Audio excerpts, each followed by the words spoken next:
രാഷ്ട്രീയ കേരളം മാത്രമല്ല ഈ സമരത്തെ ഏറ്റെടുത്തത്, മറിച്ച് സാധാരണക്കാരായ ഏതൊരു മനുഷ്യരും ഈ സമരത്തെ മനസ്സിലാക്കിയിട്ടുണ്ട്. സമരം വിജയിക്കണമെന്ന് നമ്മൾ കടന്നു പോകുന്ന വഴികളിലൊക്കെ അവർ ആഗ്രഹിക്കുന്നുണ്ട്, അത് പറയുന്നുണ്ട്.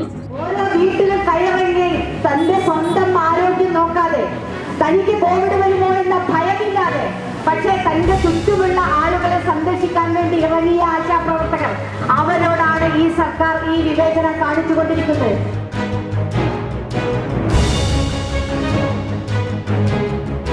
രാപ്പകൽ സമരയാത്ര കേരളത്തിലെ 14 ജില്ലകളിലും പോകാൻ, അല്ലെങ്കിൽ അങ്ങനെ ഒരു യാത്രയ്ക്കുള്ള തീരുമാനം ഏറ്റവും ഉചിതമായിരുന്നു ഈ ഘട്ടത്തിൽ എന്നുള്ളത് വെളിവാക്കുന്നത്.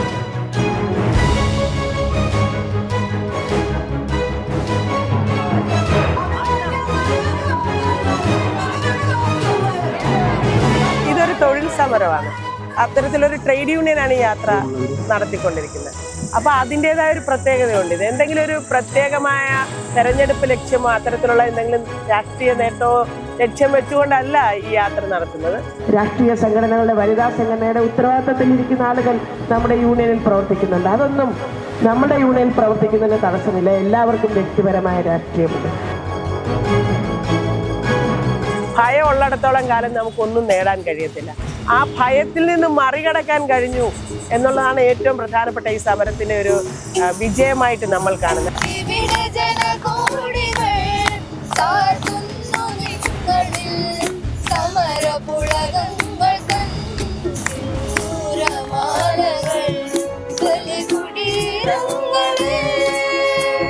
ദീർഘകാലമായി പൊതുപ്രവർത്തനം നടത്തുന്ന ഒരാളാണ് ഞാൻ. പക്ഷെ എൻ്റെ ജീവിതത്തിലെ ഏറ്റവും വ്യത്യസ്തമായ ഒരു കാലഘട്ടത്തിലൂടെയാണ് ഇപ്പൊ പൊയ്ക്കൊണ്ടിരിക്കുന്നത്. മനുഷ്യരെ ഇങ്ങനെ കണ്ട് അവരുടെ സ്നേഹവും പിന്തുണയും എന്താണ് മനുഷ്യൻ എന്നുള്ളതും എല്ലാം തിരിച്ചറിഞ്ഞുകൊണ്ട് വളരെ വലിയൊരു ജീവിത പാഠവും രാഷ്ട്രീയ പാഠവുമാണ് ഈ യാത്രയിലൂടെ കിട്ടിക്കൊണ്ടിരിക്കുന്നത്.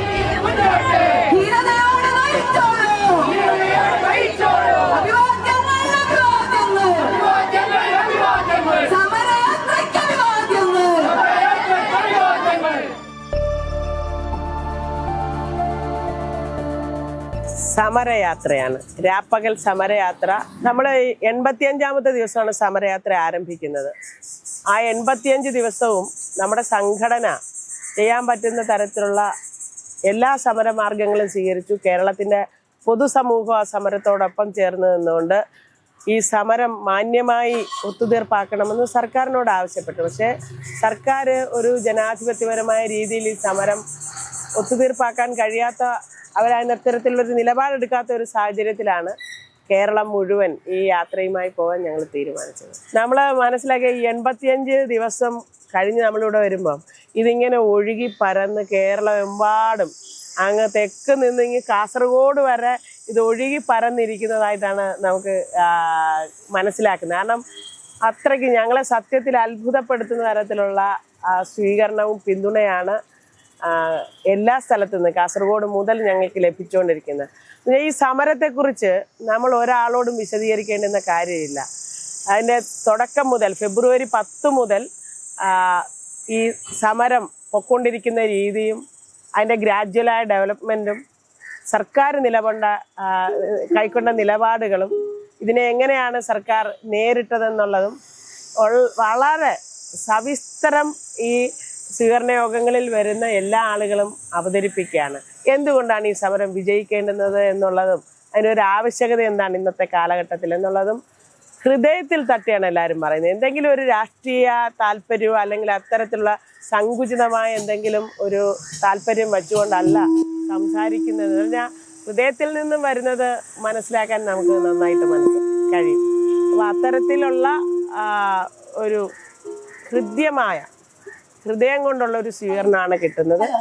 ഈ സമരം, പ്രത്യേകിച്ചും മാധ്യമങ്ങൾ ഈ സമരത്തിന് നൽകിയൊരു പിന്തുണ, ഈ സമരം കേരളം എമ്പാടും അത് ഈ അളവിൽ പൊതുജനങ്ങൾ, രാഷ്ട്രീയക്കാർ മാത്രമല്ല, രാഷ്ട്രീയ കേരളം മാത്രമല്ല ഈ സമരത്തെ ഏറ്റെടുത്തത്, മറിച്ച് സാധാരണക്കാരായ ഏതൊരു മനുഷ്യരും ഈ സമരത്തെ മനസ്സിലാക്കിയിട്ടുണ്ട്.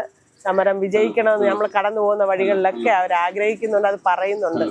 വളരെ വലിയ എന്ന് പറഞ്ഞാൽ അത്തരം ഒരു രാപ്പകൽ സമരയാത്ര കേരളത്തിലെ 14 ജില്ലകളിലും പോകാൻ, അല്ലെങ്കിൽ അങ്ങനെ ഒരു യാത്രയ്ക്കുള്ള തീരുമാനം ഏറ്റവും ഉചിതമായിരുന്നു ഈ ഘട്ടത്തിൽ എന്നുള്ളത് വെളിവാക്കുന്നത്. കേരള യാത്ര പോലെയുള്ള യാത്രകൾ നടത്തുന്ന രാഷ്ട്രീയ പ്രസ്ഥാനങ്ങളാണ്. അത് പ്രത്യേകിച്ചും തെരഞ്ഞെടുപ്പിൻ്റെയൊക്കെ ഒരു പശ്ചാത്തലത്തിലാണ്. അവരുടെ സംഘടനയെ ഒന്ന് ഉണർത്താനും ഒക്കെ ഒരു ലക്ഷ്യം വെച്ചുകൊണ്ടുള്ള പരിപാടികളാണ്. പക്ഷെ ഇതൊരു തൊഴിൽ സമരമാണ്, ഒരു അത്തരത്തിലൊരു ട്രേഡ് യൂണിയനാണ് ഈ യാത്ര നടത്തിക്കൊണ്ടിരിക്കുന്നത്. അപ്പൊ അതിൻ്റെതായ ഒരു പ്രത്യേകതയുണ്ട്. ഇത് എന്തെങ്കിലും ഒരു പ്രത്യേകമായ തെരഞ്ഞെടുപ്പ് ലക്ഷ്യമോ അത്തരത്തിലുള്ള എന്തെങ്കിലും രാഷ്ട്രീയ നേട്ടമോ ലക്ഷ്യം വെച്ചുകൊണ്ടല്ല ഈ യാത്ര നടത്തുന്നത്. ഒരു തൊഴിലവകാശം നേടിയെടുക്കുന്നതിന് വേണ്ടി സ്ത്രീ തൊഴിലാളികൾ നടത്തിയ ഒരു സമരം ഒരു ഇടതുപക്ഷ സർക്കാർ ഇത്രയും മോശമായി കൈകാര്യം ചെയ്ത ഒരു പശ്ചാത്തലത്തിൽ നമ്മൾ നടത്തുന്ന യാത്രയ്ക്ക് അതുകൊണ്ടാണ് എല്ലാ വിഭാഗം ജനങ്ങളുടെ ഇടയിൽ നിന്നും കക്ഷി രാഷ്ട്രീയ ഭേദമില്ലാതെ ജാതിമത ഭേദമില്ലാതെ എല്ലാവരും ഇതിനെ ഏറ്റെടുക്കുന്നതും ഇതിനെ നെഞ്ചോട് ചേർക്കുന്നതും ഇതിനോടൊപ്പം ചേരുന്നതും അതിന് വളരെ വ്യത്യസ്തമായ ഒരു അനുഭവമാണ് നമുക്ക് ഉണ്ടായിക്കൊണ്ടിരിക്കുന്നത്. സത്യത്തിൽ അവിടെ സമരത്തിന് നേരിട്ട് പലർക്കും എത്താൻ കഴിഞ്ഞിട്ടില്ല. അതിന് ഒത്തിരി കാരണങ്ങളുണ്ട്. രാഷ്ട്രീയമായ ഭീഷണികളുണ്ട്, അവരുടെ വിലക്കുകളുണ്ട്, അവരുടെ ജീവിതത്തിന് പ്രതിസന്ധികളുണ്ട്. ഈ കാസർഗോഡ് നിന്നൊക്കെ അവിടെ എത്തിച്ചേരുക എന്ന് പറഞ്ഞ വലിയ സാമ്പത്തിക ബുദ്ധിമുട്ടുള്ള കാര്യമാണ്. ഇപ്പൊ തന്നെ അന്ന് നമ്മൾ സമരം ആരംഭിക്കുമ്പം 3 മാസത്തെ ഇൻസെന്റീവും 2 മാസത്തെ ഓണറേറിയം അവർ പെൻഡിങ് ആണ്. ഇപ്പൊ സമരം തുടങ്ങി കഴിഞ്ഞ് വീണ്ടും 2 മാസം പെൻഡിങ് ആയിരിക്കാണ്. അപ്പൊ ഈ തുച്ഛമായ വേതനമുള്ള ആളുകൾക്ക് അവിടെ എത്താൻ പറ്റത്തില്ലല്ലോ.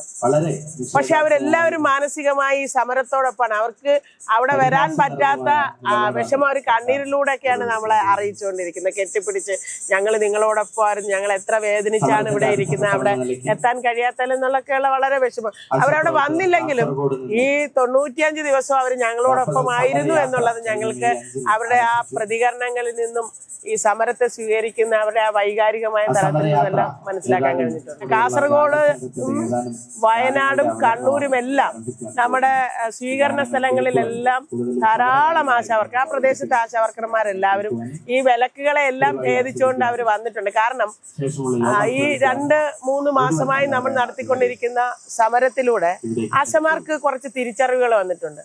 ഇത് ഏറ്റവും പ്രധാനപ്പെട്ട സംഗതി ഭയമാണ് നമ്മളെ എല്ലാത്തിൽ നിന്നും നിയന്ത്രിച്ച് നിർത്തുന്നത്. ഭയം ഉള്ളിടത്തോളം കാലം നമുക്കൊന്നും നേടാൻ കഴിയത്തില്ല. ആ ഭയത്തിൽ നിന്ന് മറികടക്കാൻ കഴിഞ്ഞു എന്നുള്ളതാണ് ഏറ്റവും പ്രധാനപ്പെട്ട ഈ സമരത്തിന്റെ ഒരു വിജയമായിട്ട് നമ്മൾ കാണുന്നത്. കാരണം പ്രത്യേകിച്ച് ഇതിനകത്ത് സജീവമായി നിൽക്കുന്ന ആളുകളെ സംബന്ധിച്ചിടത്തോളം ഔദ്യോഗിക തലത്തിലോ അല്ലെങ്കിൽ ഇതുപോലെ ഭരണ സംവിധാനത്തെ ഉപയോഗിച്ച് നടത്തിക്കൊണ്ടിരിക്കുന്ന ഒരു വിലക്കുകളെ അവരെ ഇനി തടഞ്ഞു നിർത്താൻ കഴിയത്തില്ല. അത്രത്തോളം അവർക്ക് സ്വയം ബോധ്യപ്പെട്ടു. ഈ സമരത്തിന്റെ ഗ്രാജുവലായ ഡെവലപ്മെന്റിനോടൊപ്പം ഈ ഓരോരുത്തരും ഡെവലപ്പ് ചെയ്യാറുണ്ട് ഇതിനെല്ലാം പ്രതിരോധിക്കാൻ വേണ്ടി. അത് ആ ഒരു ഡെവലപ്മെന്റ് ഉണ്ട്. യാത്രയോടൊപ്പം തന്നെ തിരുവനന്തപുരത്തെ രാപ്പകൽ സമര കേന്ദ്രം അവിടെ നിലനിർത്തിക്കൊണ്ട് തന്നെയാണ് നമ്മൾ ഈ സമര യാത്ര നടത്തിക്കൊണ്ടിരിക്കുന്നത്. നമ്മുടെ സംസ്ഥാന വൈസ് പ്രസിഡന്റ് ശ്രീമതി യസ്മിനിയുടെ നേതൃത്വത്തിൽ വളരെ സജീവമായി എല്ലാ ദിവസവും പുതുമയുള്ള പരിപാടികൾ എടുത്തുകൊണ്ട് തന്നെ നമ്മുടെ സമരം അവിടെ തുടരുകയാണ്. നമ്മൾ മെയ് 5-ന് കാസർഗോഡ് നമ്മുടെ യാത്ര തുടങ്ങുമ്പോൾ അവിടെ പച്ചക്കറി തായി നട്ടുകൊണ്ട് ഞങ്ങൾ യാത്ര അവിടെ അവസാനിക്കുമ്പോൾ 45 ദിവസം കഴിഞ്ഞ് എത്തുമ്പോൾ വിളവെടുക്കാൻ കഴിയുന്ന തരത്തിലുള്ള പച്ചക്കറി കൃഷി അവിടെ ആരംഭിച്ചു. എല്ലാ ദിവസവും അതിനുശേഷം NHM ഡയറക്ടറേറ്റിൽ പ്രതിഷേധ മാർച്ച് നടത്തി ഓണറേറിയം മുടങ്ങിയതിന്. അങ്ങനെ ഓരോ ദിവസവും പരിപാടികൾ എടുത്തുകൊണ്ട് വളരെ സജീവമായിട്ട് നമ്മുടെ സമരപ്പന്തൽ തുടർന്നു പോവുക. ഏപ്രിൽ 3-നാണ് നമ്മുടെ ഒരു ചർച്ച നടന്നത്, അവസാനം നടന്ന ചർച്ച. ആ ചർച്ചയിൽ ഒരു കമ്മിറ്റിയെ കുറിച്ച് അവർ പ്രപ്പോസൽ വെച്ചായിരുന്നു. ആ കമ്മിറ്റി ഇപ്പൊ കോൺസ്റ്റിറ്റ്യൂട്ട് ചെയ്തതായിട്ട് അറിഞ്ഞു ഇന്നലെ. എന്ന് പറഞ്ഞാൽ 1 മാസം കഴിഞ്ഞ് 5-10 ദിവസവും കൂടെ കഴിഞ്ഞപ്പോഴാണ് 3 മാസത്തിനുള്ളിൽ പഠനം നടത്തി റിപ്പോർട്ട് എടുത്ത് അതിന്റെ അടിസ്ഥാനത്തിൽ 3 മാസത്തിനുള്ളിൽ മാറ്റങ്ങൾ വരുത്തുമെന്ന്, വേതന വർധന ഉൾപ്പെടെ വരുത്തുമെന്ന് പറഞ്ഞതാണ്. പക്ഷെ ആ കമ്മിറ്റി കോൺസ്റ്റിറ്റ്യൂട്ട് ചെയ്ത് തന്നെ 1 മാസം കഴിഞ്ഞിട്ടാണ്. അത് അങ്ങനെ കോൺസ്റ്റിറ്റ്യൂട്ട് ചെയ്തു എന്ന് അറിയാൻ കഴിഞ്ഞു. ബാക്കി നടപടികളൊന്നും അറിഞ്ഞിട്ടില്ല. എന്തായാലും നമ്മളുടെ വേതന വർധനവും വിരമിക്കൽ ആനുകൂല്യം വർധനവാണ് നമ്മുടെ പ്രധാനപ്പെട്ട ഡിമാൻഡ്. അത് സർക്കാർ പ്രഖ്യാപിക്കണമെന്നുള്ളതാണ് നമ്മൾ ആവശ്യപ്പെട്ടത്. കഴിഞ്ഞ ആഴ്ച നമ്മൾ അവിടെ NHM ഡയറക്ടറേറ്റിലേക്ക് പ്രതിഷേധ മാർച്ച് നടത്തി. അതിനു മുമ്പ് തന്നെ നമ്മൾ നിവേദനം കൊടുത്തു, ഈ മുടങ്ങിക്കിടക്കുന്ന ഓണററി എത്രയും പെട്ടെന്ന് കൊടുക്കണം എന്നുള്ളത്.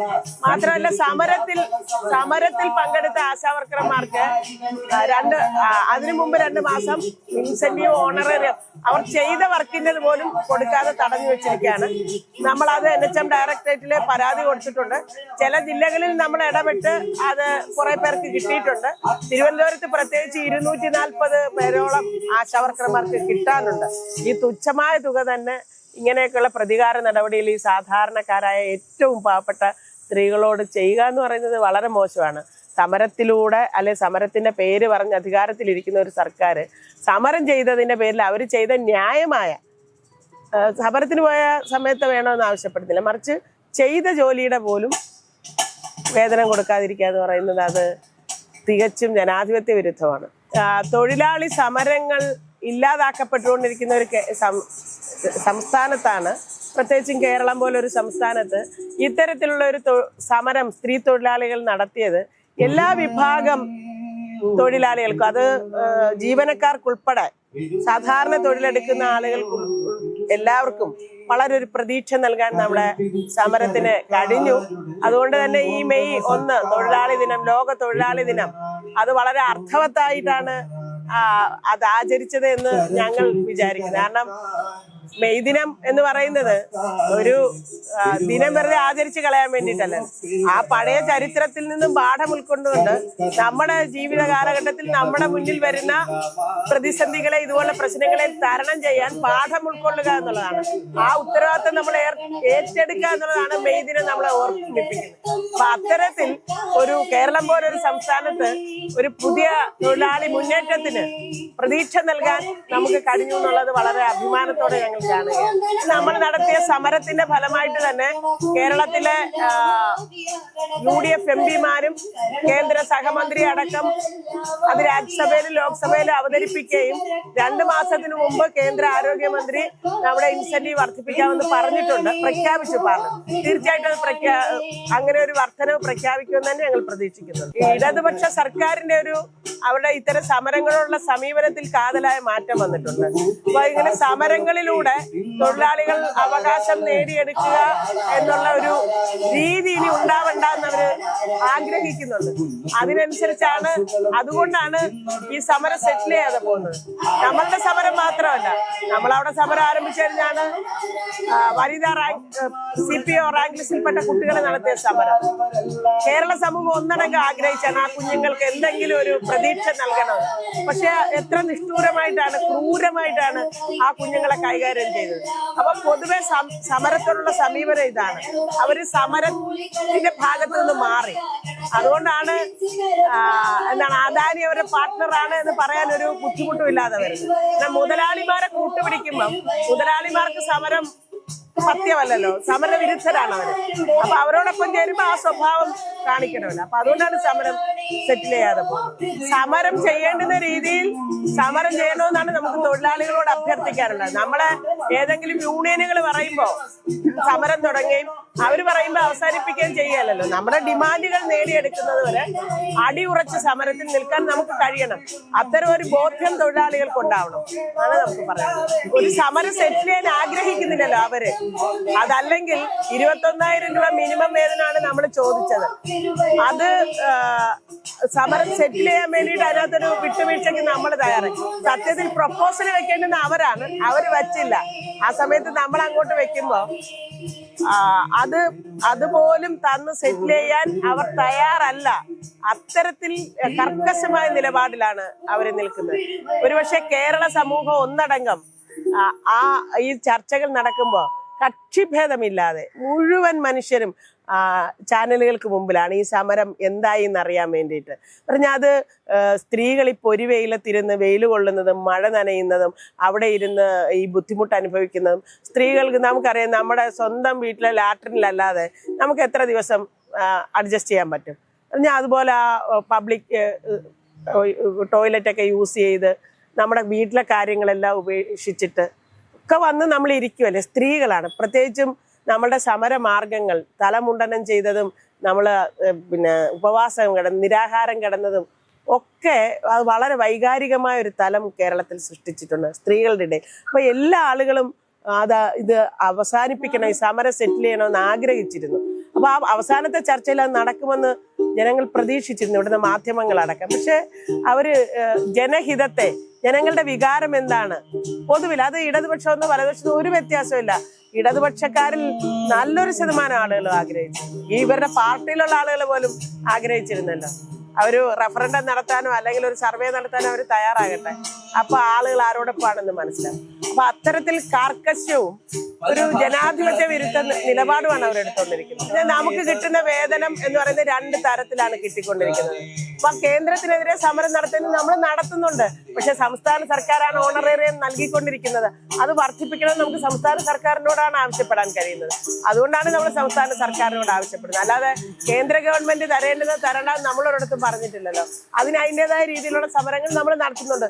യോജിച്ച സമരങ്ങൾ ആവശ്യമാണെങ്കിൽ കേന്ദ്ര ഗവൺമെന്റിനെ പോലെ ഒരു സർക്കാരിനോട് ഒറ്റയ്ക്ക് നിന്നല്ല കൂട്ടായി നിന്നാണ് നേടേണ്ടതെങ്കിൽ നമുക്കത് നേടാം. അതിന് നമുക്ക് വിരോധമൊന്നുമില്ല.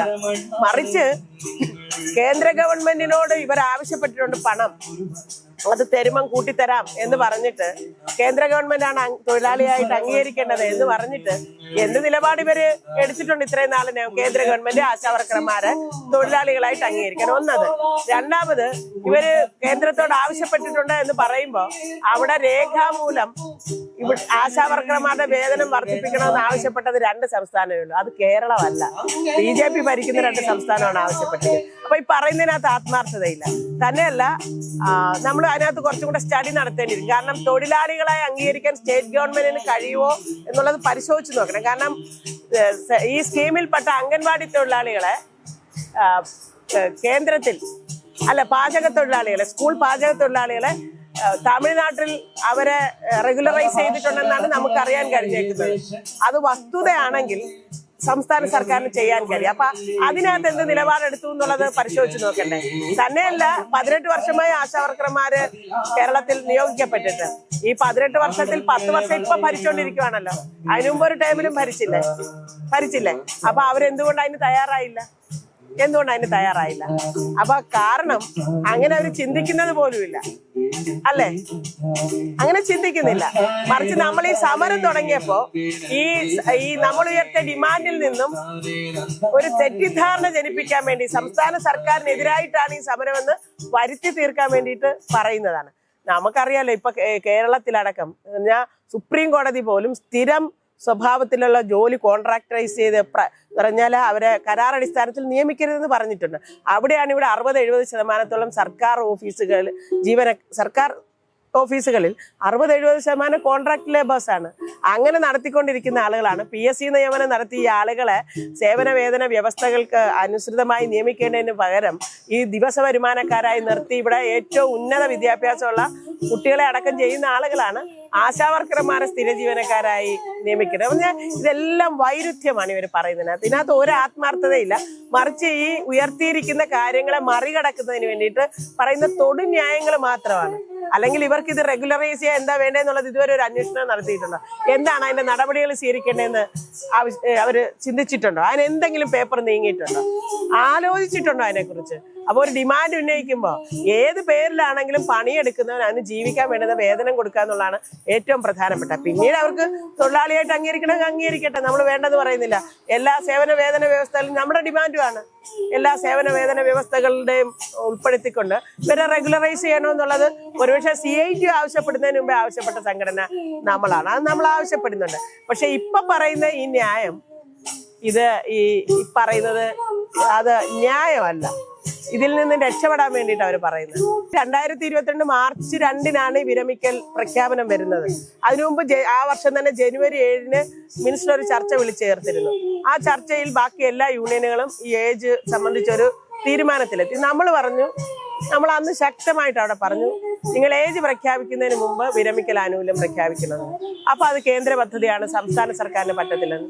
നമ്മളപ്പോ ഔദ്യോഗിക രേഖയായിട്ടാണ് പോയത്. ബംഗാളിൽ 3 ലക്ഷം കൊടുക്കുന്നതിന്റെ ഓർഡർ നമ്മുടെ കയ്യിലുണ്ട്. അത് കാണിച്ചപ്പോഴത്തേക്ക് അവരെല്ലാം മിണ്ടാതെ ഇരുന്നു. എന്നിട്ട് ആലോചിക്കാന്ന് പറഞ്ഞിട്ടാണ് മാർച്ചിൽ ഈ ഉത്തരവ് കൊണ്ടുവരുന്നത്. അന്ന് തന്നെ നമ്മൾ ഇതിനെതിരായിട്ട് കേരളമെമ്പാടും ശക്തമായ സമരം നടത്തി. ആ മാർച്ചിൽ തന്നെ മിനിസ്റ്റർ ഫ്രീസ് ചെയ്യേണ്ടി വന്നു. പക്ഷെ അത് വാക്കാലേ പറഞ്ഞുള്ളൂ. നമ്മൾ ചോദിക്കുമ്പോഴെല്ലാം ഫ്രീസ് ചെയ്തിരിക്കുകയാണെന്ന് പറഞ്ഞിട്ട് അവസാനം നമ്മൾ ഈ സമരം തുടങ്ങിയതിന് ശേഷം ഒരാഴ്ച കഴിഞ്ഞ് നമുക്ക് അവിടുന്ന് സെക്രട്ടറിയുടെ കത്ത് കിട്ടുകയാണ്. ഈ നിയമമാണ് ഇപ്പോഴും നിലനിൽക്കുന്നത് പിരിച്ചുവിടുന്നതിനെ സംബന്ധിച്ചുള്ള. അപ്പം നമ്മളത് ശക്തമായി വീണ്ടും ഉന്നയിച്ചപ്പോഴാണ് ഇത് ഫ്രീസ് ചെയ്തുകൊണ്ടുള്ള ഒരു ഉത്തരവ് വന്നിരിക്കുന്നത്. അപ്പൊ ഇതിനകത്ത് സംഗതി എന്ന് പറഞ്ഞാല് ഇപ്പൊ 26,125 ആശുമാരിൽ എത്ര പേര് പെൻഷനാകും ഒരു വർഷം അല്ലെ? അതൊരു പ്രധാനപ്പെട്ട ഘടകമില്ല. ഇവര് നാളെ 62 വയസ്സാകുകയാണ് എനിക്ക്, മറ്റന്നാൾ എന്താണ് എന്റെ മുന്നിലുള്ളത് പറഞ്ഞാൽ ആ ഓരോ മനുഷ്യരുടെയും ജീവിതത്തെ കുറിച്ചൊന്ന് കേൾക്കാൻ, മനുഷ്യരുടെ ജീവിതം കേൾക്കണം നമ്മൾ. അവരുടെ ജീവിതം കേൾക്കാൻ തന്നെ ആളുകൾ ഉണ്ടാകുക എന്ന് പറയുന്നത് അവർക്കൊരു ആശ്വാസമാണ്. കാരണം അല്ലെങ്കിൽ സ്വന്തമായി ഈ കഷ്ടപ്പാടുകളും ബുദ്ധിമുട്ടുകളും മുഴുവൻ സഹിച്ച് ഈ ജോലിയുടെ സമ്മർദ്ദവും വരുമാനവും ഇല്ലാത്ത അവസ്ഥയൊക്കെ മനുഷ്യനൊരു ഭ്രാന്തിന്റെ അവസ്ഥയിൽ കൊണ്ടുവന്നെത്തിക്കും. ഇന്ന് ഈ ആളുകൾ ആത്മഹത്യ ചെയ്യുമ്പോൾ നമ്മൾ പലപ്പോഴും ചോദിക്കുകയോ അവരോടൊരു സ്നേഹത്തോടൊരു വാക്ക് പറയാൻ, എന്താണ് വിഷമിച്ചിരിക്കുന്നതെന്ന് ചോദിക്കാൻ ഒരാളുണ്ടായിരുന്നെങ്കിൽ ഒരു പക്ഷേ അത് അവർ ചെയ്യത്തില്ലായിരിക്കുന്നു. അത് നമ്മൾ ഈ 85-90 ദിവസമായിട്ട് നമ്മളത് മനസ്സിലാക്കിക്കൊണ്ടിരിക്കുകയാണ്. ഓരോരുത്തരെയും നമ്മൾ അവരിലേക്ക് ഇറങ്ങിച്ചെന്ന് മനസ്സിലാക്കുമ്പോൾ അവര് പലപ്പോഴും പറയുന്നത് മരവിച്ചുകൊണ്ടാണ്, നിസ്സംഗമായിട്ടാണ്. കാരണം ഇത് അനുഭവിച്ച് അവിടെ അങ്ങ് മരവിപ്പ് വ്യാപിച്ചു. പക്ഷെ നമ്മളെ സംബന്ധിച്ചിടത്തോളം നമ്മള് ഹൃദയം കീറി മുറിക്കുന്ന വേദനയോടെയാണ് അവർ പറയുന്ന ഓരോ ജീവിത സാഹചര്യങ്ങളും കേട്ടുകൊണ്ടിരിക്കുന്നത്. അപ്പൊ അതാണ് സാധാരണ തൊഴിലാളികളുടെ ജീവിതം അവസ്ഥ. അത് മനസ്സിലാക്കാൻ ഭരിക്കുന്ന ആളുകൾ തയ്യാറാകണം. ഈ മുകളിൽ ഇരുന്ന് പറയുന്നതല്ല ജീവിതം ജീവിക്കുമ്പോഴേ അവരോടൊപ്പം നിന്ന് മനസ്സിലാക്കുമ്പോഴേ നമുക്ക് അറിയാൻ പറ്റത്തുള്ളൂ. അത് മനസ്സിലാക്കാൻ ഈ ഭരണാധികാരികൾ തയ്യാറാകണം എന്നുള്ളതാണ് നമ്മുടെ ഒരു അഭ്യർത്ഥന. നമുക്ക് രാഷ്ട്രീയ അഭിപ്രായ വ്യത്യാസങ്ങളുണ്ട്. പക്ഷേ സാധാരണ മനുഷ്യന്റെ ജീവിതം എടുക്കുമ്പോൾ നമ്മളുടെ യോജിപ്പിന് അത് വിലങ്ങുതടിയാകരുത് എന്നുള്ളതാണ്. യോജിച്ച പ്രക്ഷോഭമാണ് ആവശ്യമെങ്കിൽ യോജിച്ച പ്രക്ഷോഭമാണ് പണിയെടുക്കുന്നതിന് വേണ്ടിയിട്ടുണ്ടാവണം. ഈ സമരത്തെ സംബന്ധിച്ച് ഉന്നയിച്ചിട്ടുള്ള ആക്ഷേപങ്ങൾ രാഷ്ട്രീയമായി അതിനെ ചേർത്ത് പറഞ്ഞിട്ടുള്ള കാര്യങ്ങളെല്ലാം വാസ്തവ വിരുദ്ധമാണ്. കാരണം ഈ സമരം ചെയ്യുന്ന ഏതെങ്കിലും ഒരു രാഷ്ട്രീയ പ്രസ്ഥാനം അല്ല. ഈ കേരളത്തിലെ മുഴുവൻ രാഷ്ട്രീയ പ്രസ്ഥാനങ്ങൾ ഈ സമരത്തെ പിന്തുണയ്ക്കുന്നില്ല. എന്തായാലും ഏതൊരു മുന്നേറ്റത്തിനും നേതൃത്വം കൊടുക്കാൻ ആരെങ്കിലും ഉണ്ടാവും. ഇതിന് നേതൃത്വം കൊടുക്കുന്നത് കേരള ആശാ ഹെൽത്ത് വർക്കേഴ്സ് അസോസിയേഷനാണ്. അതിന് രാഷ്ട്രീയമില്ല. അതുകൊണ്ടാണ് നമുക്ക് എല്ലാ രാഷ്ട്രീയക്കാരെയും നമ്മുടെ സമരത്തോടൊപ്പം പിന്തുണ തരുന്നവരെ എല്ലാം ഒന്നിച്ചു കൊണ്ടുപോകാൻ കഴിയുന്നത്, ചേർത്ത് പിടിക്കാൻ കഴിയുന്നത്, അവരെ പിന്തുണ സ്വീകരിക്കാൻ കഴിയുന്നത്. മനുഷ്യ ജീവിതം, അവന്റെ അവസ്ഥ, പണിയെടുക്കുന്നവര് അത് ഏറ്റവും പ്രധാനപ്പെട്ടതാണ്. അതിന് വേണ്ടിയിട്ട് നിലകൊള്ളുമ്പോൾ നമ്മുടെ രാഷ്ട്രീയമായ ചിന്താഗതികളും അഭിപ്രായ വ്യത്യാസങ്ങളും ഒന്നും അതിനെ തടസ്സം നിൽക്കരുത്. പണിയെടുക്കുന്നതിന് വേണ്ടിയിട്ട് നിലപാടെടുക്കാൻ എല്ലാവർക്കും കഴിയും. വളരെ രാഷ്ട്രീയ പ്രബുദ്ധരായ ആളുകളാണ് വടക്കൻ കേരളത്തിലുള്ളതെന്ന് ഞങ്ങൾ അനുഭവിച്ചറിയുകയാണ്. കാരണം രാഷ്ട്രീയ കേരളം എന്താണെന്നുള്ളതിന്റെ ഒരു നേർചിത്രം ഞങ്ങളിപ്പം അനുഭവിച്ചുകൊണ്ടിരിക്കുകയാണ്. പിന്നെ മനുഷ്യര് നമുക്ക് അതിർത്തി ദേശകാല ഭേദമൊന്നുമില്ലാതെ മനുഷ്യര് പരസ്പരം ഒന്നിച്ച് അല്ലെ ഹൃദയത്തോട് ചേർത്ത് പിടിക്കാൻ ഒന്നും തടസ്സമല്ല എന്നുള്ളത് ഇത് എത്ര കൃത്യമായ എത്ര സ്നേഹസമ്പന്നമായ സ്വീകരണമാണ് എല്ലാ സ്ഥലങ്ങളിലും. ഞങ്ങളെ അവര് ചിരപരിചിതരെ പോലെ അവരുടെ കുടുംബാംഗങ്ങളെ പോലെയാണ് എല്ലാവരും സ്വീകരിക്കുന്നത്. എന്തായാലും കേരളത്തിന്റെ മൊത്തം മനുഷ്യരെ മനസ്സിലാക്കാനും അനുഭവിച്ചറിയാനും അവരുടെ സ്നേഹവും കരുതലും പിന്തുണ എന്താണെന്ന് അറിയാനും ഒക്കെയുള്ള ഒരു സാഹചര്യമായി ദീർഘകാലമായി പൊതുപ്രവർത്തനം നടത്തുന്ന ഒരാളാണ് ഞാൻ. പക്ഷെ എന്റെ ജീവിതത്തിലെ ഏറ്റവും വ്യത്യസ്തമായ ഒരു കാലഘട്ടത്തിലൂടെയാണ് ഇപ്പൊ പൊക്കൊണ്ടിരിക്കുന്നത്. മനുഷ്യരെ ഇങ്ങനെ കണ്ട് അവരുടെ സ്നേഹവും അവരുടെ പിന്തുണയും എന്താണ് മനുഷ്യൻ എന്നുള്ളതും എല്ലാം തിരിച്ചറിഞ്ഞുകൊണ്ട് വളരെ വലിയൊരു ജീവിത പാഠവും രാഷ്ട്രീയ പാഠവുമാണ് ഈ യാത്രയിലൂടെ കിട്ടിക്കൊണ്ടിരിക്കുന്നത്. നമ്മള് ഒരു 90 ദിവസം എന്ന് പറഞ്ഞാൽ ഒരു 3 മാസത്തോളമായി പ്രത്യേകമായി ഇതിനോടൊപ്പം സഞ്ചരിച്ചുകൊണ്ടിരിക്കുകയാണ്. ഞാൻ മാത്രമല്ല, ഈ കേരളത്തിലെ മുഴുവൻ ആശാവർക്കർമാർ അല്ലെ ഈ സമരത്തിൽ ഉൾപ്പെട്ടിരിക്കുന്ന എല്ലാവരുടെയും കൂടി കൂട്ടായ ഒരു പ്രയത്നമാണ്. അപ്പം ഞങ്ങൾ എല്ലാവരും ഒന്നിച്ച് യാത്ര ചെയ്യുന്നു. ഈ ഘട്ടങ്ങളിലൂടെ എല്ലാം ഞങ്ങൾ കടന്നു പോകുന്നു. അപ്പൊ അത് ഓരോ ദിവസം കഴിയുന്തോറും നമ്മളുടെ അർപ്പിതമായിരിക്കുന്ന ഉത്തരവാദിത്വം എന്താണെന്ന് നമ്മളെ കൂടുതൽ ബോധ്യപ്പെടുത്തി അതിനെ അനുസരിച്ച് പരുവപ്പെടാൻ ഞങ്ങൾ ശ്രമിച്ചുകൊണ്ടിരിക്കുന്നു.